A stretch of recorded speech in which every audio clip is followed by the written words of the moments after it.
ese ujya wizera ko inzozi zawe zakubera indorerwamo y'ubuzima? Ahubwo se wabyakira gute inzozi zawe zikubereye impamo? Hari byinshi dukunda gusuzugura kandi bifite icyo bitubwira. Inzozi ni kimwe muri byo. Uyu munsi tugiye kuganira ku nzozi ikomeye cyane abantu benshi bakunze kugenda barota, cyangwa se abantu batandukanye bakunda kurota. Iyi nzozi nta yindi ni ukurota utwaye iyi modoka.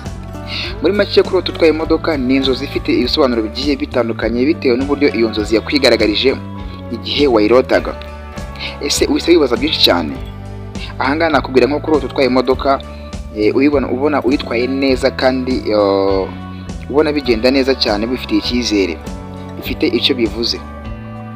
Ikindi ni ukurota utwaye imodoka ariko ukabona iri kugenda ijya hirya no hino, cyangwa se ubona nyine utayitwara neza cyane, bifite icyo bishatse kuba byasobanura.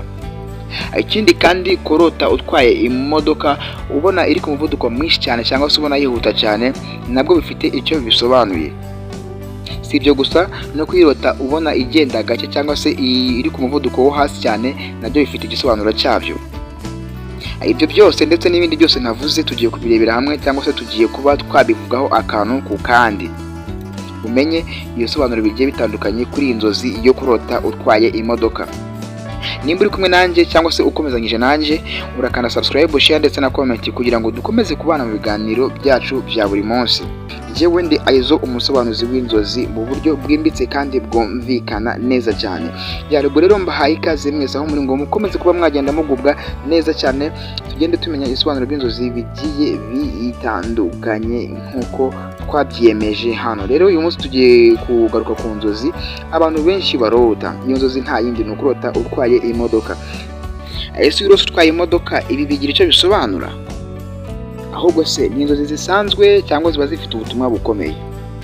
Ibi bibazo nimba nawe ubyibajije, igihe ni iki ngo ugume hano tubisesengure, tumenye akantu kandi ku bijyanye n'izi nzozi.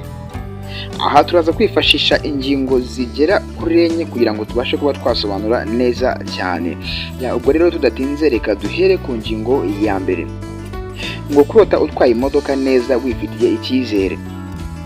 Irose utwaye imodoka ubona uyitwaye neza cyane, wumva utuje, ubona ufite icyerekezo uri kuganamo, ibi bivuze ko uri kugenzura ubuzima bwawe neza cyane.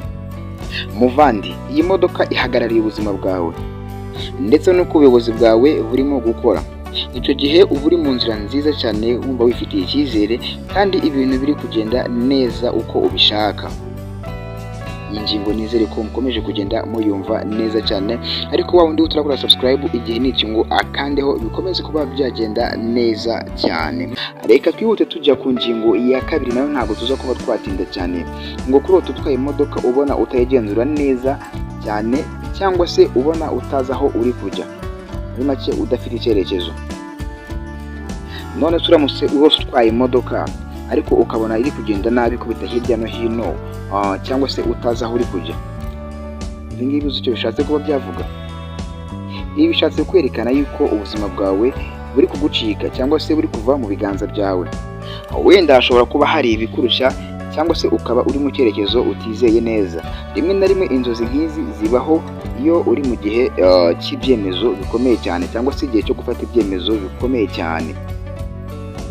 Tukiri ahangaha, nongere nkwibutse ko inzozi ziba ziduhishiye ubutumwa, cyangwa se ziba zifite ubutumwa bukomeye cyane. Buriya nujya urota inzozi ukabona ntabwo uyibagiwe, uyigumanye mu mutwe, ujye umenya ko byanga byakunda hari ikintu ashatse kuba yakubwira cyangwa se kuba yavuga. Reka dukomeze hano n'ingingo ya gatatu, nabwo twumve icyo itubwira. Ngo kurota imodoka ifite ibibazo, cyangwa se uri mu muhanda mubi. Ngo niba imodoka ifite ikibazo nko kuba ifite feri itameze neza, cyangwa se feri mbi, nka moteri itameze neza, cyangwa se uri mu muhanda mubi, izi nzozi akenshi ziba zishobora gushushanya, cyangwa se ziba zishushanya imbogamizi uri guhura nazo mu rugendo rwawe. Hari n'ibintu byinshi cyane usanga bigenda bikugora, nko mu mushinga wawe, mu kazi kawe, cyangwa se mu buzima bwawe bwa buri munsi. Ahantu mubashe kuba mwagenda muhumva neza cyane, haba harimo ubutumwa bugiye bukomeye cyane. Ibi ngibi ngo biba igihe warose imodoka ifite ibibazo, cyangwa se uri mu muhanda utameze neza, cyangwa umuhanda mubi. Niyo mpamvu bakubwira ngo rwose bino bishushanya imbogamizi uba ugenda uhura nazo mu rugendo rwawe.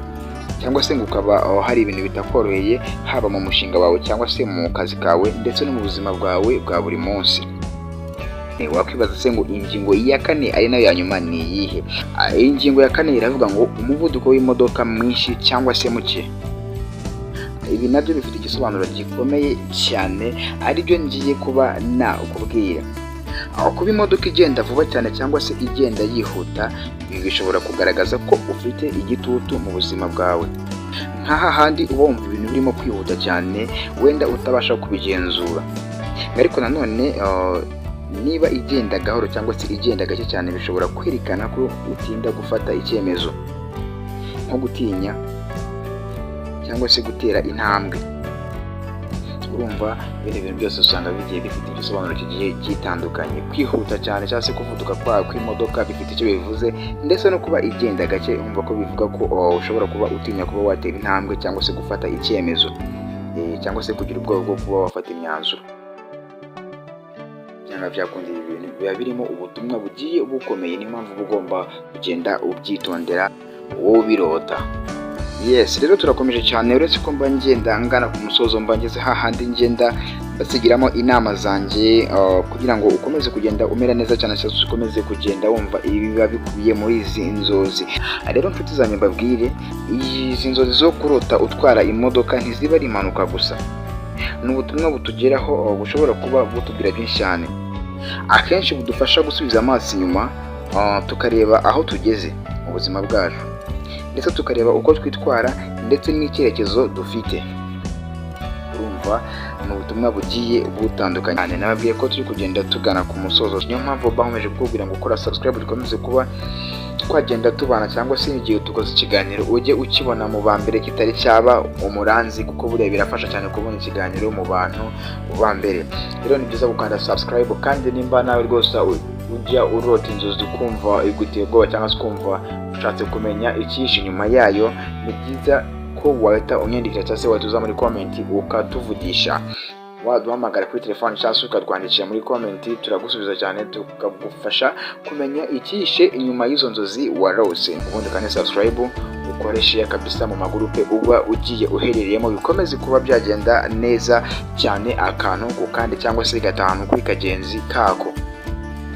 Niba uri kurota utwaye imodoka kenshi, itegereze izi nzozi urebe uko ziba zimeze, kuko harimo ubutumwa bw'ingenzi ukwiye kuba wagenda umenya. Rero ndabashimiye cyane mwebwe twabanye guhera ikiganiro gitangiye kugeza aho kirangiriye kabisa. Muri ab'agaciro kandi muri abo ukubahwa cyane. Njyewe ndi Aizo, umusobanuzi w'inzozi mu buryo bwimbitse kandi bwumvikana neza cyane. Ni njyewe nguhereza ibyo amatwi yawe aba akeneye kuba yakumva. Rero mujye muza turebere hamwe, tumenye igisobanuro cy'inzozi cyangwa se tumenye ibisobanuro by'inzozi, tubashe kumenya uko dukontorora ubuzima bwacu, kuko akenshi inzozi usanga zitugira byinshi cyane bigiye bitandukanye ku buzima bwacu. Rero hasta la vista, reka duhure ubutaha.